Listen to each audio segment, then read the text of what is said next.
আসসালামু আলাইকুম গাইস, সবাই কেমন আছেন? আশা করি ভালো আছেন। আমি আল্লাহর রহমতে ভালো আছি। আজ আমি নিয়ে আসছি আরেকটি নতুন ব্লগ নিয়ে। কিন্তু তার আগে যদি আপনারা এখন আমার চ্যানেলটি সাবস্ক্রাইব না করে থাকেন তাহলে সাবস্ক্রাইব করে দেবেন এবং একটি লাইক করে দেবেন। তো চলুন ব্লগটি শুরু করা যাক।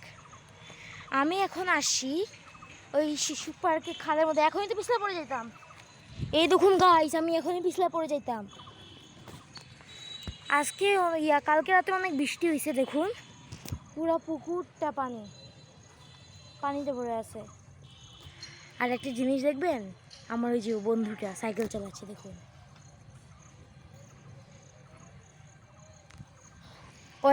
আমি বলতেছি আজকে না সাইকেল চালাও, আজকে এখান থেকে একটা ইলিশ মাছ ধরে নিয়ে যাব।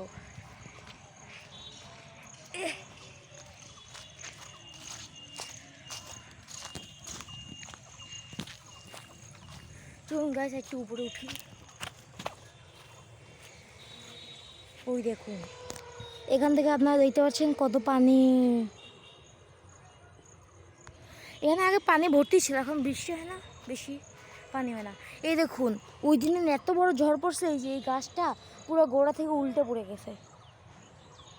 খারাপ লাগতেছে অনেক, গাছটা কত বড় পড়ে গেল। ওইদিকে আরও অনেক ডাল ভাঙছে। বড় মাঠে পুরো পার্ক আর বড় মাঠ চেনা ছিল না, এখন অচেনা হয়ে গেছে। যেখানে সেখানে পাতা পড়ে আছে, গাছ ভাঙে পড়ে আছে, কেউ উঠায় না। যাদের দরকার ওরা শুধু পাতাগুলো শুকায় নিয়ে চলে যায় পুরায়, পুরাগুলো দিয়ে খায়, ভাত খায়, তরকারি রান্ধে। ওই দেখুন, সে চাকা দিচ্ছে।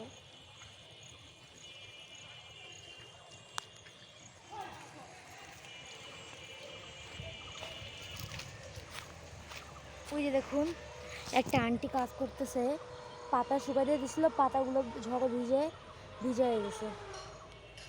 ছাগল এখন ঘাস খাওয়াবে, ওই পাতাগুলো আবার শুকাবে, ওগুলো দিয়ে রানবে, তরকারি রানবে। চলুন আমরা একটু খাল থেকে উপরে উঠি। এখানে একটু থাকো, আমি আসতেছি। এই দেখুন বন্ধুটা দাঁড়ায় আছে এখানে। ওই যে এখানে ক্রিকেট খেলা হচ্ছে।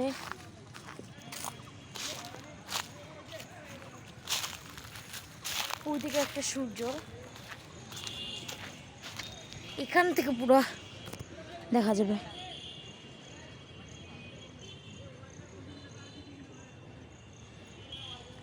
দেখুন সে লাগতেছে না পুকুরটা এখন ভিজা ভিজা, ঠান্ডা সব জায়গা। কালকে রাত্রে সেই ঝড় আর বাতাস, অনেক ভয়ঙ্কর। ওই দিন থেকে কম হয়েছে অনেকটা।